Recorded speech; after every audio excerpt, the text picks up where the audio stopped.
사도행전 강의 세 번째 시간입니다. 1장 15절에서 26절까지 성령이 임하시기 전에 해야 할 일입니다.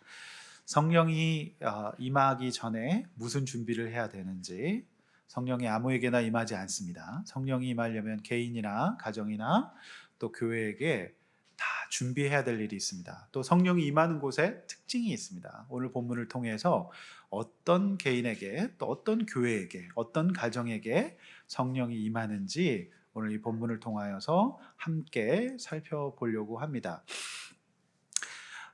이름만 대면 알만한 유명한 야구 선수가 있습니다. 이 야구 선수가 일본의 교육리그에 참가했을 때, 아니 일본이 아니라 미국의 교육리그에 참가했을 때, 그 미국의 교육리그에서 굉장히 충격을 받은 사건이 있다라고 합니다.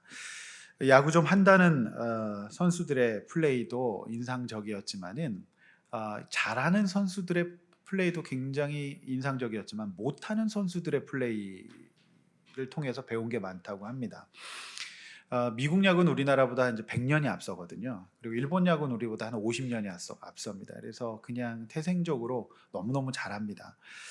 근데 이 우리나라 이 유명한 프로야구 선수가 특히 가난한 그 남미에서 온 선수들의 그 플레이, 희한한 플레이를 봤는데, 땅볼을 쳤을 때는 물론이고 볼넷을 얻고서도 죽어라고 1루까지 뛰는 선수들, 심지어는 슬라이딩까지 하는 선수들을 보고 처음에는 황당해서 웃었답니다.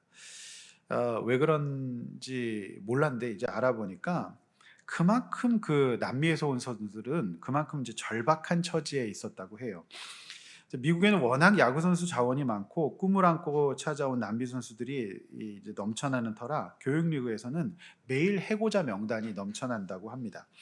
고작 하루에 몇 달러 일당을 받는 그들은 칠판에 자기 이름이 적히는 그날 바로 보따리를 싸야 된다고 해요. 차비로 몇 불 받고 나가야 합니다. 그래서 한번 찾아온 그 기회를 어떻게든 붙잡으려고 감독의 눈에 들려고 미친 듯이 치고 달리는 그들의 모습이었다고 합니다.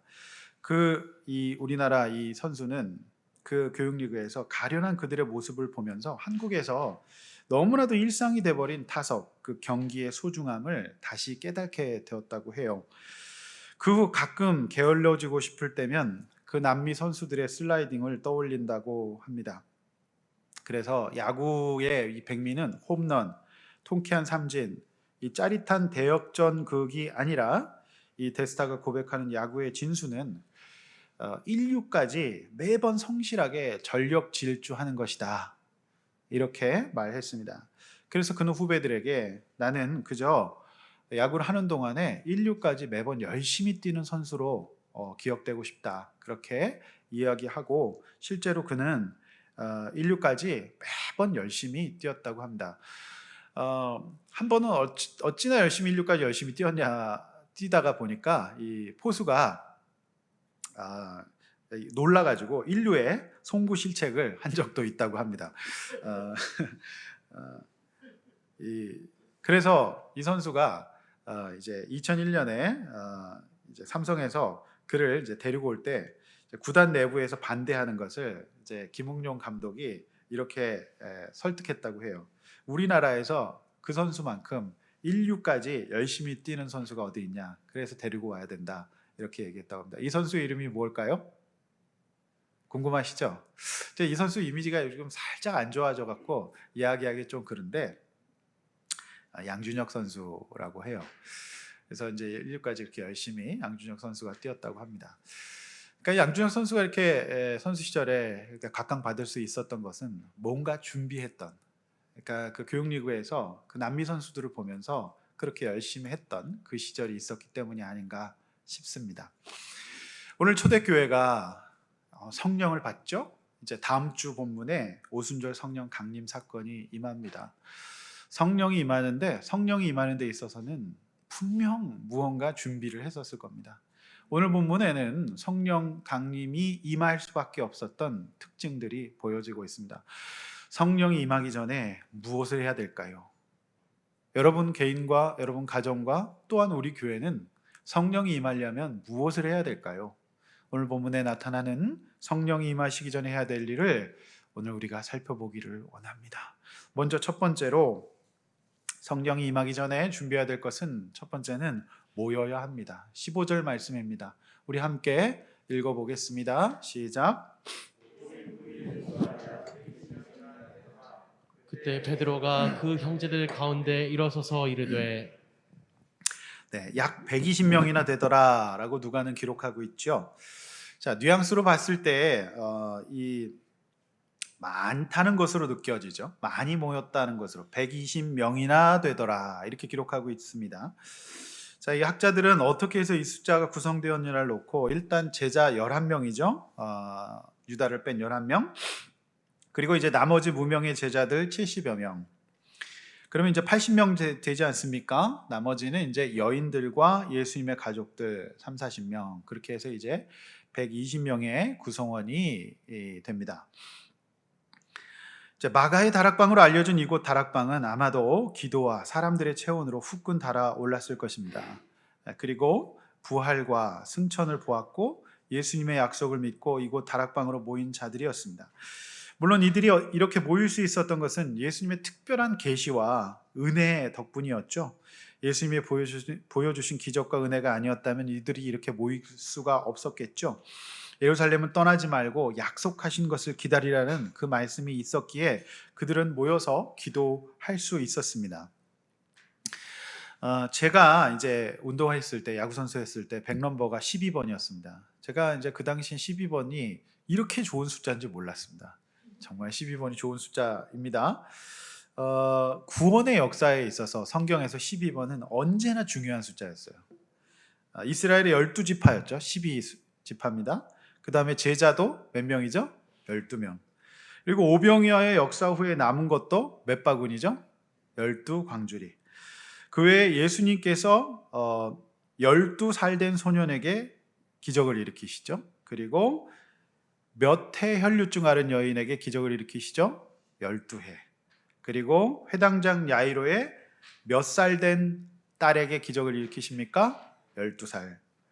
그러니까 항상 12이라고 한 숫자가 있었습니다. 자, 사도행전에서 사도라고 하는 단어는 항상 복수로 기록이 되었습니다. 예수님께서 제자들을 부르실 때 이스라엘 12지파를 염두에 두시고 부르셨음이 분명합니다. 따라서 120은 12의 10배수가 되지 않습니까? 그러니까 이 숫자는 이제 사도들을 통해서 새로운 공동체를 이룰 최소한의 준비가 이루어졌다라고 하는 뜻이 되는 것이죠. 저는 이 본문을 보면서 사실 이제 그 초대교회는 막연히 이제 개척 초대교회 숫자는 작을 거라고 생각했어요. 그래서 제가 이제 사도행전 이제를 선택하면서 이제 우리 교회도 작고 이제 초대교회도 작을 거니까 우리 초대교회를 보면서 어떻게 교회가 확장되는지 위안받고 싶다. 그런데 웬일 초대교회가 120명. 이 정도면 대형 교회입니다. 여러분, 초대교회 개척 멤버는 120명. 할만해요. 네. 여러분, 이거 할만합니다. 이건 사실 예수님께서 직접 개척하신 교회라서 그럴까요? 네. 좀 더 작았으면 이 세상의 작은 교회들에게 위로가 되었을 텐데 살짝 허탈합니다. 사실 대한민국의 한 70%, 80%가 100명 이하의 교회라고 합니다. 의외로 그래요. 아이들까지 우리 이 교인들, 재적 교인 말고 출석 교인들을 제가 세어보니까 약 57명에서 8명 정도 되더라고요. 그러니 사도행전 마가 다락방의 이 120명은 정확히 우리 교회의 배가 됩니다. 그러니까 실제로 유대인들이 회당을 세울 수 있는 최소 인원이 120명이었다고 해요. 그러니까 왜 그랬을까요? 그러니까 회당의 운영과 봉사 여러 가지 측면에서 합리적인 숫자가 그 정도 되었던 것으로 보입니다. 이번 주 언론에 가장 많이 등장한 이름이 신천지였습니다. 이제 충격적이었던 것은 그들의 집회 모습이죠. 촘촘하게 줄을 맞춰서 무릎을 꿇고 같은 옷을 입고 앉아 있는 모습이었습니다. 코로나 바이러스가 전염되기에 최적화된 환경이었습니다. 이들은 두 가지 이유에서 모이지 말아야 했습니다. 첫째, 이들은 이단적인 가르침을 하고 있었기 때문에 모이면 안 돼요. 또한 두 번째, 이들은 국민의 건강을 위한 방역에 힘쓰고 있는 코로나 바이러스를 전파하고 있었기 때문에 모이지 말아야 했습니다. 그럼 우리는 어떻게 해야 될까요? 우리는 당연히 모여야 합니다. 그런데 지혜롭게 상식적으로 모여야 합니다. 자, 2000년 전에 120명의 성도들은 코로나 바이러스가 없었습니다. 자, 이들에게는 오직 영적인 부담감만 있었어요. 자, 예수님께서 십자가에 죽으시고 난 뒤 이들에게는 예수의 제자라는 것이 알려지고 예수의 이름으로 모이는 것에 대한 영적 부담감이 있었어요. 자, 이런 부담감은 무조건 떨쳐버리고 모여야 합니다. 그러나 지금의 경우는 다르죠. 자, 우리 교단 총회에서는 당분간 코로나19 바이러스의 확산을 막기 위해서 주일 예배를 제외한 소그룹 모임과 행사, 주일 단체 급식과 같은 일에 자제를 당부했습니다. 마스크를 쓰고 손 소독제를 써야 합니다. 사태의 추이를 보면서 계속 제가 공지를 드리겠습니다만은 공지에 따라 주셔야 합니다. 지금은 지혜롭게 모여야 할 때지요. 따라서 우리 교회는 이제 창립 전도 축제를 5월 둘째 주로 옮겨 진행합니다. 그게 옳은 판단이지요. 그러나 지금은 아닐지라도 분명히 모여야 합니다. 자, 모이는 것이 주님의 뜻이죠. 여러분, 우리 교회가 배가가 된다고 생각해 보십시오. 여러분, 그냥 생각만 해도 그냥 성령 충만하지 않을까요? 예. 이게 뭐 그냥 성령을 안 받을래야 안 받을 수가 없을걸요? 그냥 재밌을 거예요. 예, 그냥 기분이 좋을 거예요. 그냥 무슨 얘기를 해도 그냥 빵빵 터지고 풍성할 겁니다. 예, 그냥 압도적인 분위기일 거예요. 그러니까 그 마가 다락방에 촘촘하게 앉은 120명의 성도들은 주님의 부활 승천을 보았습니다. 주님의 약속을 믿습니다. 주님의 양육이 있었습니다. 그러니까 그냥 너무너무 좋을 거예요. 그렇게 하기 위해서는 우리가 어떻게 해야 될까요? 우리가 예수님의 말씀을 통해 보고 만나고 예수님을 만나고 그 예수님의 증인이 되어야 해요. 눈으로 본 것처럼 성경을 통해 그분과 친밀하게 교제해야 돼요. 그리고 기도해야 됩니다. 그리고 마가다락방의 공동체에 들어가 간절히 기도해야 합니다. 예. 그래서 일단은 우리가 뭐 질적인 성장 중요합니다. 그런데 교회가 우리가 참으로 성령 충만하고 우리가 최소한의 우리가 생존과 성장을 위해서는 최소한의 숫자적인 부흥은 필요한 것입니다. 그래서 우리가 열심히 전도하고 우리가 120, 그래서 이것을 우리의 어떤 그 표로 정해야 되지 않을까. 120. 그래갖고 영어로 적어가지고 120명 이렇게 적어놓으면 되게 이상하잖아요. 무슨 보험 영업소 같고. 그래가지고 120 영어로 적어가지고 우리가 그래 120가 되는 그날 우리가 다 함께 정말로 부흥이 한번 했으면 좋겠습니다. 정말로 다 함께 말씀 좋은 강사님 모셔가지고 우리가 마음껏 주의 은혜 가운데 부흥하고 눈물로 눈물 콧물 다 빼고 함께 부흥하는 그날 소망합니다. 할렐루야. 그래서 일단은 우리가 정말로 일단 숫자가 돼야 돼요. 그렇게 될 수 있기를 원합니다. 그래서 우리가 열심히 전도하고 그렇게 해야 돼요. 숫자가 뭐가 중요하냐? 중요합니다. 중요해요. 그래서 무조건 우리가 전도해야 됩니다. 그것이 우리 교회의 비전을 이루는 길입니다. 그래서 우리가 열심히 기도하고 전도할 수 있기를 원합니다. 참 사실 이 본문을 보면서 좀 서운하더라고요.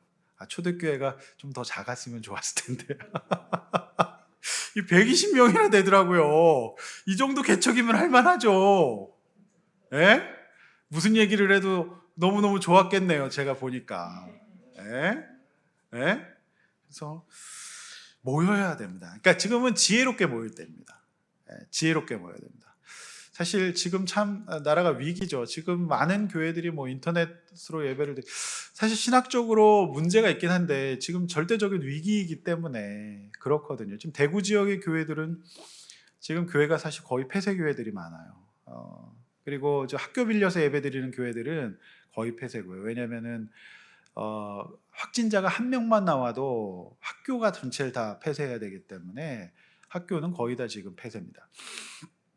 덕이 되지 않기 때문에 그렇죠. 그나마 이런 좀 작은 교회들은 그래도 조금 예배를 드리는 교회들이 많이 있습니다. 그런데 이제 저는 그런 생각을 해봐요. 우리가 직장 생활도 지금 전철 타고 버스 타고 다 하지 않습니까? 근데 이제 우리가 믿음이 연약한 할 때, 또 우리가 직장 생활하고 또 먹고 살고 사업은 다 하는데, 우리가 또 예배는 또 그런 순위에서 밀려버리면 그거는 또 하나님이 좀 서운해하시지 않을까 싶은 생각은 조금 또 들어요. 그래서 우리가 지혜롭게 하되 우리의 또 믿음의 우선순위가 또 밀려서는 되지 않지 않겠는가, 그런 생각을 합니다. 그러나 이제 우리 정부 시책은 잘 따라야 하기 때문에 우리가 또 이렇게 하는 것은 맞습니다. 그러나 본질은 우리가 모여야 합니다. 우리가 때를 맞춰서 지혜롭게 모일 수 있기를 원합니다. 우리 나눔 및 적용입니다. 120명의 무리에 나와 함께 모여야 할 사람은 누구인지를 함께 우리가 생각하고, 우리 또 5월 달에 할 우리 전도 축제를 또 준비하고 기도할 수 있기를 원합니다. 우리 두 번째 사건을 말씀으로 해석해야만 합니다. 16절에서 20절 말씀이거든요. 함께 읽어보겠습니다. 시작. 형제들아, 성령이 다윗의 입을 통하여 예수 잡는 자들의 길잡이가 된 유다를 가리켜 미리 말씀하신 성경이 응하였으니 마땅하도다. 이 사람은 본래 우리 수 가운데 참여하여 이 직무의 한 부분을 맡았던 자라. 이 사람이 불의의 삭스로 밭을 사고 후에 몸이 곤두박질하여 배가 터져 장자가 다 흘러나온지라.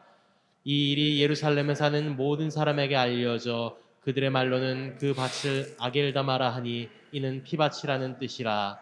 시편에 기록하였으되 그의 거처를 황폐하게 하시며 거기 거하는 자가 없게 하소서 하였고, 또 일렀으되 그의 직분을 타인이 취하게 하소서 하였도다. 아멘. 자, 그때의 베드로가, 이 120명의 마가 다락방의 성도들이 사실 분위기는 굉장히 좋았습니다. 그런데 문제가 있었어요. 120명이 뜨겁게 모이기는 했는데 문제가 있었는데, 그들의 과거사 문제가 있었습니다. 누구도 건드리지 못했던 과거사가 있었어요. 그게 뭐냐면 유다 문제와 베드로 문제가 있었어요. 그들의 어떤 아킬레스 건이었죠.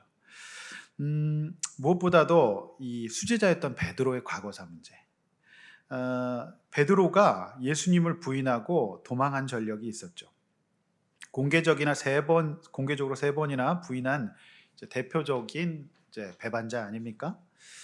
그래서 예수님은 베드로를 위해서 특별히 기도를 하신 적이 있으세요. 누가복음 22장 32절 본문 한번 띄워주시면 한번 읽어보실까요? 베드로를 걱정하셔서 미리 기도하셨던 본문입니다. 읽어보겠습니다. 시작. 그러나 내가 너를 위하여 내 믿음이 떨어지지 않기를 기도하였노니 너는 돌이킨 후에 내 형제를 굳게 하라. 이제 예수님께서 성령 충만의 이 선물을 약속하시기 전에 베드로를 네가 돌이킬 거다. 그래서 너의 과거사 문제를 회개하게 될 건데, 네가 이 문제를 네가 이렇게 했다는 것을 인정하고 사람들 앞에서 서야 된다. 그래서 누군가를 또 이제 돌이키는 사람이 될 것이다라고 이렇게 말씀하신 거거든요. 성령 충만을 받으려면 돌이켜야 됩니다. 과거를 말씀으로 해석하고 돌이켜 자신과 같이 살고 있는 형제들을 붙잡아주는 역할을 해야 돼요. 베드로도 낯짝이 있지 형제들 앞에 서기에는 쉽지 않았을 거예요. 너무너무 자신이 없어서 울었던 사람이에요.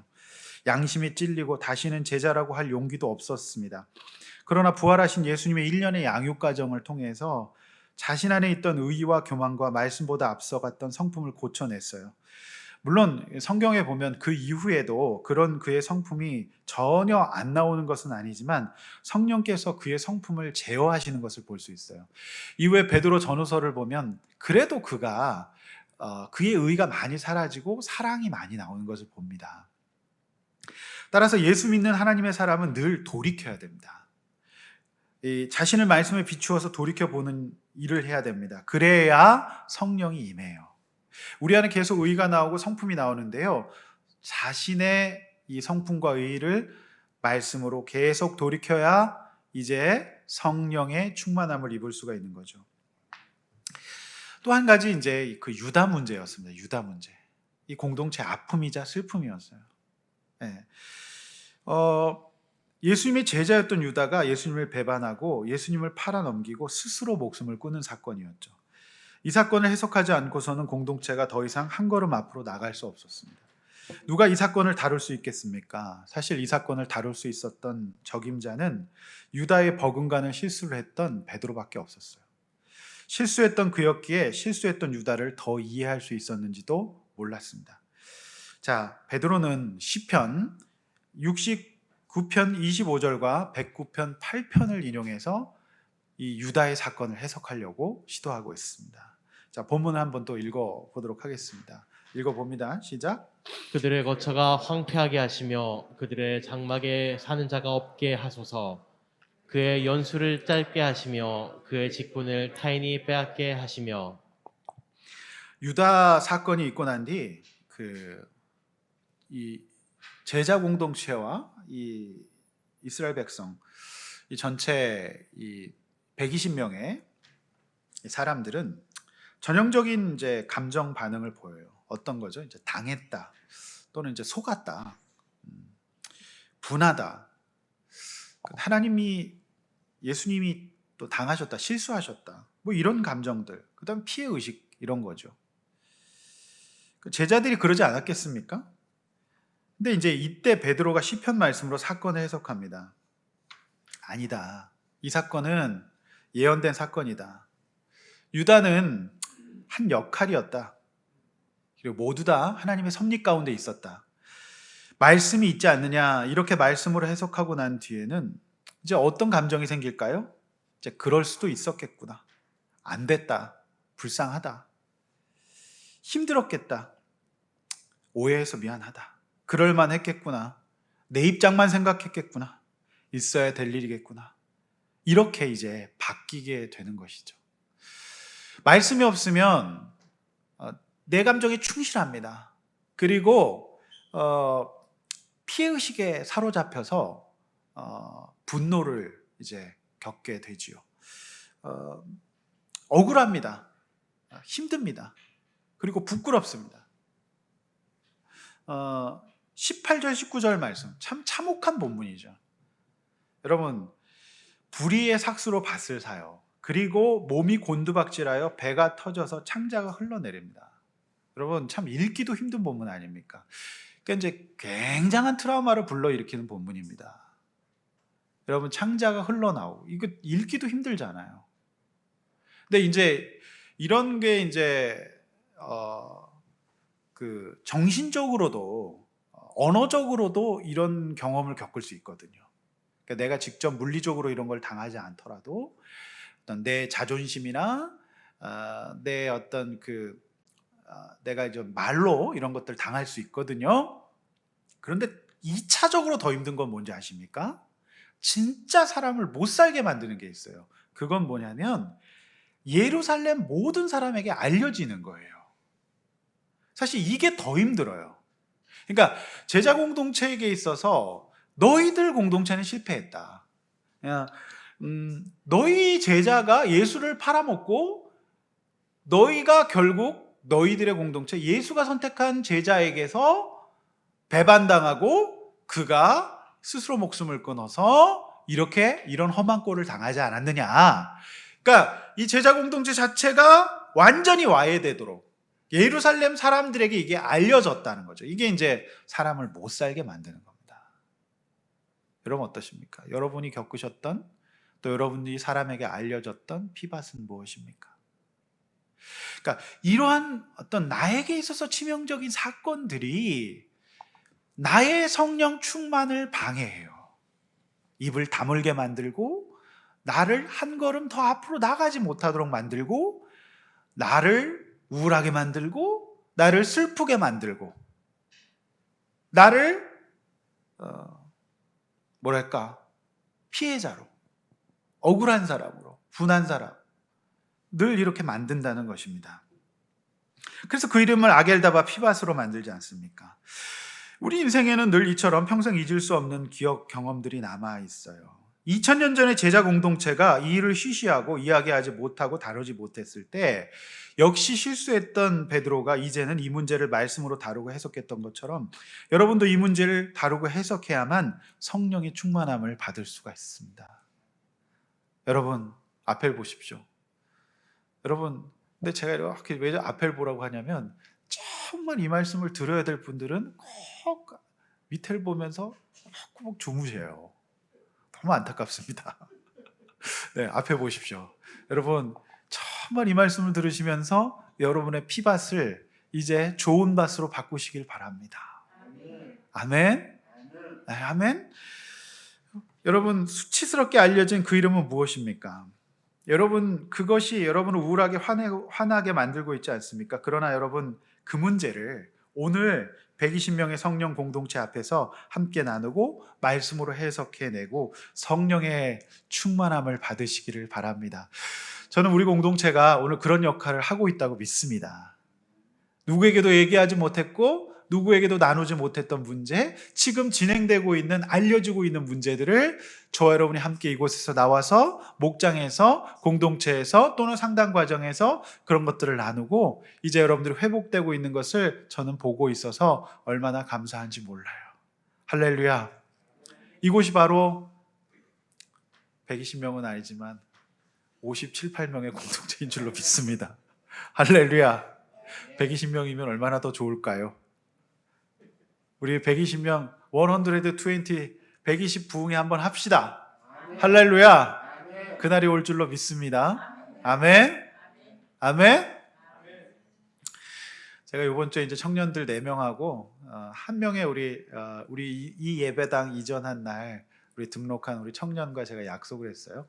예배당 우리 이전한 날 저랑 상담했던 우리 청년이 이 예배당 이전한 날 등록을 했어요. 그래서 제가 한번 1박 2일 해주기로 약속을 했어요. 그래서 제가 이 고난이 좀 많아요. 그래서 등록을 해서 1박 2일 이번 주에 그 목장 식구들하고 함께 1박 2일 해줬어요. 뭐 코로나 사태인데 좀 1박 2일 해서 조금 죄송하긴 하지만 그래서 4명 1박 2일 했는데 다음날 이제 큐티 나눔을 하면서 함께 나눴어요. 그때 이제 쭉 나누는데 이 청년이 이제 편지를 이제 서로 쭉 나누는데 쭉 적었어요. 적었는데 이제 이렇게 발표를 잘 못하는 거예요. 오픈 발표를. 그래서 기다렸어요. 근데 꽤 오랜 시간을 기다려줬어요. 잘 못 나눠서. 그랬더니 나중에 이제 이 청년이 자신에게 이제 그런 상처가 있는데 학교 다닐 때 발표하다가 한번 상처를 당한 적이 있어서 그 이후로 발표할 때마다 그 상처가 자꾸 올라와서 발표하기가 어려움이 있다고. 그래서 이 발표할 때마다 굉장히 마음에 어려움이 있다고 그렇게 얘기했어요. 이 청년에게는 발표하는 것이 어떤 아겔다마 피밭인 거죠. 그래서 우리가 꽤 오랜 시간을 기다렸습니다. 못 기다릴 일이 없죠. 기다려서 청년의 발표를 들었습니다. 그래서 그것들을 함께 기다려주고 박수 쳐주고 격려해줬어요. 참 감사했습니다. 그런데 함께한 청년이 자신의 또 발표 오픈을 처음 하는 오래전 그 순간에도 똑같이 그랬기 때문에 자기도 그랬다고 함께 격려해 주는 것을 보면서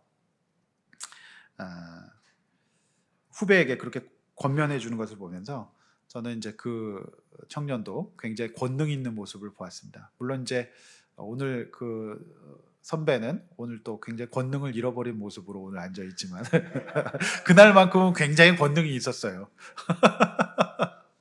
네, 그래서 멋있다 그렇게 했는데요.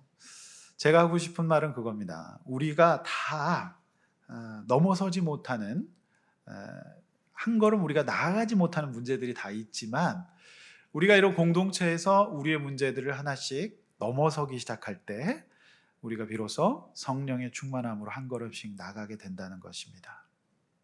저와 여러분이 다 그렇게 될 수 있기를 원합니다. 여러분의 가족 그리고 여러분 개인 공동체 안에서 있었던 힘들고 참혹했던 일들이 주는 감정과 생각들이 그것이 주는 영향력에 이끌려 살지 않기를 원합니다. 마가의 다락방에 모이셨다면 이제 기도하시면서 베드로가 주는 메시지를 듣고 말씀으로 해석하고 성령의 충만함을 받아내시기를 바랍니다. 이렇게 한번 나눠봅시다. 내가 말씀으로 해석해야 할 피밧의 사건은 무엇입니까? 여러분, 이것에서 넘어서셔야 됩니다. 요즘 어떤 피밧의 사건이 있습니까? 이것을 말씀으로 해석하십시오. 세 번째, 하나님의 뜻대로 사도를 세웠습니다. 이제 이 교회가 성령 충만함을 받습니다. 말씀 21절 26절 읽습니다. 이러함으로 요한의 세례로부터 우리 가운데서 올려져 가신 날까지 주 예수께서 우리 가운데 출입하실 때 항상 우리와 함께 다니던 사람 중에 하나를 세워 우리와 더불어 예수께서 부활하심을 증언할 사람이 되게 하여야 하리라 하거늘 그들이 두 사람을 내세우니 하나는 바사바라고도 하고 별명은 유수도라고 하는 요셉이요 하나는 matti아라. 그들이 기도하여 이르되 무사람의 마음을 아시는 주여 이 두 사람 중에 누가 주님께 택하신 바 되어 봉사와 및 사도의 직무를 대신할 자인지를 보이시옵소서. 유다는 이 직무를 버리고 제 곳으로 갔나이다 하고 제비 뽑아 matti아를 얻으니 그가 11 사도의 수에 들어가니라. 아멘. 자, 성령 충만함을 받는 교회 세 번째는 하나님의 뜻대로 사도를 세워야 합니다. 그러니까 리더를 어떻게 세우냐가 굉장히 중요한 문제인데요. 자, 사도의 자격이라고 하면 한 가지가 있어요. 그것은 21절, 22절의 말씀에 나와 있듯이 예수께서 요한에게 세례를 받으실 때부터 승천하실 때까지 예수님을 본 사람이에요. 그러니까 이것은 외모도 아니고 학벌도 아니고 성적도 아닙니다. 그러니까 예수님에 대해서 그냥 보아서 증인의 역할을 할 수 있는, 증거할 수 있는 본 사람이면 됩니다. 그게 이제 사도의 조건이에요. 그러니까 믿음의 꾸준함과 성실함, 그러니까 쭉 계속 언제나 그 자리에 있어서 빠짐없이 증거할 수 있는 사람이면 됩니다. 그러니까 여러분 사도의 조건이 되시나요? 여러분, 제가 그동안 이제 여호수아서와 마가복음 쭉 강의했습니다. 여러분 그동안 여호수아서의 마가복음의 증인이 되십니까? 여호수아에 대해서 증인을 하실 수 있습니까? 자, 마가복음에 대해서 증인하실 수 있습니까? 적어도 이제 여러분 사도행전에 대해서 증인하실 수 있습니까?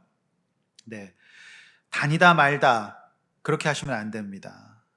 꾸준함이 정말 믿음에 있어서는 중요한 거예요. 굉장히 중요한 겁니다. 자, 사도들은 이제 두 사람을 내세웁니다. 이제 공천하죠. 자, 요즘에 이제 공천 시즌인데 이 공천이 약간 편파적이에요.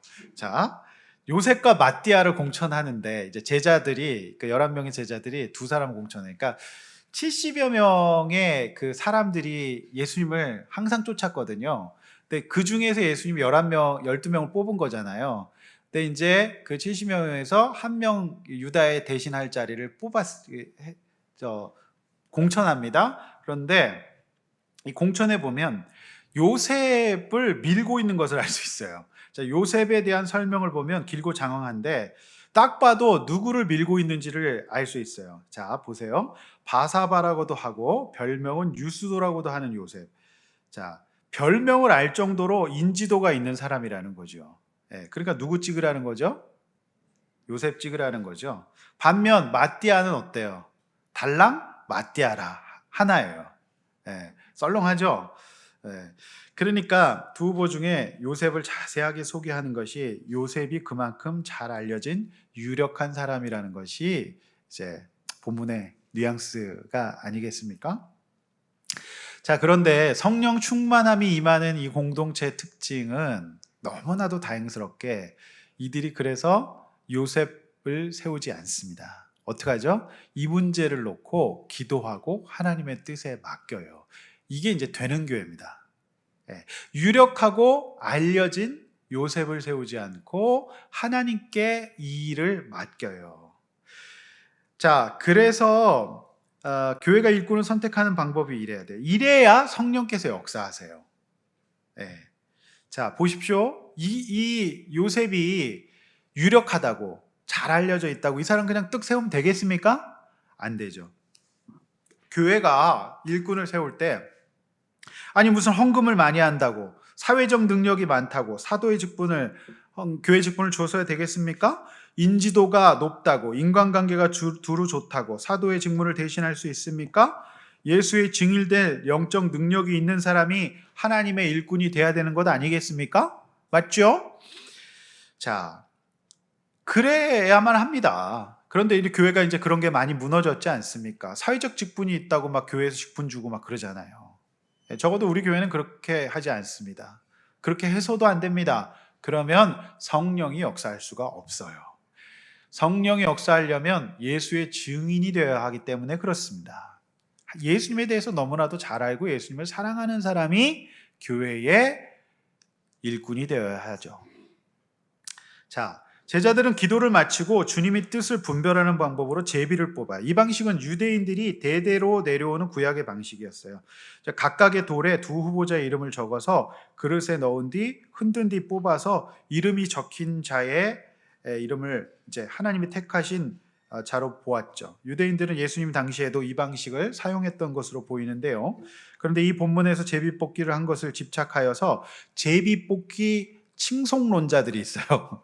제비 뽑기 만사 형통론자. 근데 그건 옳지 않아요. 그러니까 이 시대 이후로, 그러니까 성령 강림 이후에 제비 뽑기로 일꾼을 세웠다는 기록이 없어요. 이 성령 강림 이후에는 성령의 인도하심 받아요. 그래서 이 제비 뽑기를 했다는 것은 자의로 하지 않고 하나님께 맡기는 방식을 했다는 그 뜻을 받들어야지 방법론 자체가 이렇게 집착하는 것은 옳지 않습니다. 무슨 말씀인지 아시겠죠? 네, 그래서 하나님의 뜻을 의지하는 것이 최선이지 방법론 자체가 만사는 아니다. 아시겠습니까? 그래서 뭐 제비 뽑기로 하자, 그거는 그렇게 옳지 않습니다. 아시겠습니까? 그래서 성령의 충만함을 받는 공동체가 되려면요, 일꾼, 지도자, 영적 리더를 하나님의 뜻에 합하게 잘 세워야 합니다. 할렐루야. 그러면서 우리 교회는 그렇게 세워지고 있다고 저는 믿습니다. 그래서 얼마나 감사한지 몰라요. 영적 리더가 잘 세워져야 하나님께서 그 공동체에 기름 부으시고 축복하시는 줄로 믿습니다. 지금까지 영적 리더가 그렇게 잘 세워지지 않는 교회가 충만을 받는 것을 본 일이 없습니다. 여러분, 제자들의 입장에서 70명의 무리 중에 한 사람을 택할 때 개인적인 호불호가 왜 있지 않겠습니까? 그러나 개인적인 호불호를 내려놓고 하나님께 맡기는 적용을 할 때 바로 이때 오순절 성령님이 임하십니다. 여러분, 근데 이게 쉽지 않아요. 여러분, 자, 앞에 한번 보십시오. 여러분, 개인적으로도 그래요. 이 교회 일을 떠나서요, 이거 개취라 그러거든요. 개인의 취향. 여러분, 이게 모든 사람을 만날 때, 또 자녀를 양육할 때, 또 공동체에서 사람을 대할 때 다 마찬가지입니다. 그러니까 성령의 인도하심이 있고요, 개인의 취향이 있단 말이에요. 근데 우리가 늘 개인의 취향, 이거를 존중하잖아요. 성령의 인도하심을 가로막을 수 있어요. 성령의 인도하심은 내 취향이 아닐 수도 있어요. 그렇지 않습니까? 그래서 여러분, 내 취향을 내려놓으시는 것이, 내 요셉을 내려놓으시는 것이 하나님의 인도하심을 받는 방향일 수도 있다는 것을 명심하십시오. 성령의 충만함은 여러분, 내가 밀고 싶은, 내가 선호하는 성향을 내려놓는 것이 맞는 것일 수도 있다는 것을 아시기를 바랍니다. 왜냐하면 이 경계를 우리가 지키지 않으면 내 취향과 내 성품이 순간순간 성령의 충만함을 막을 수도 있기 때문에 그렇습니다. 내가 뽑고 싶은 요셉을 내려놓을 때 성령의 충만함이 임할 줄로 믿습니다. 이렇게 한번 적용해 보십시다. 내가 내려놓아야 할 편애와 호불호는 무엇인지를 한번 적용해 보시기를 바랍니다. 이제 말씀을 맺습니다. 사랑하는 성도 여러분, 성령의 충만한 임재를 위해서 오늘 우리는 무엇을 준비해야 될까요? 우선 지혜롭게 모여야 합니다. 지혜롭게 모여야 합니다. 그리고 말씀으로 우리의 현실과 과거를 해석해야 합니다. 그리고 우리 공동체 영적 리더들을 하나님의 뜻대로 세워야 합니다. 이 세 가지를 잘할 때 우리 교회는 온전히 세워질 것입니다. 여러분의 가정이 온전히 세워질 것입니다. 이 세 가지를 잘함으로 아름다운 초대 교회와 같은 사도행전의 교회를 세워나가는 우리 아둘람 교회가 되기를, 또 여러분의 가정이 되기를, 여러분 개인이 되시기를 주님의 이름으로 축원합니다. 우리 찬송하시고 기도하겠습니다.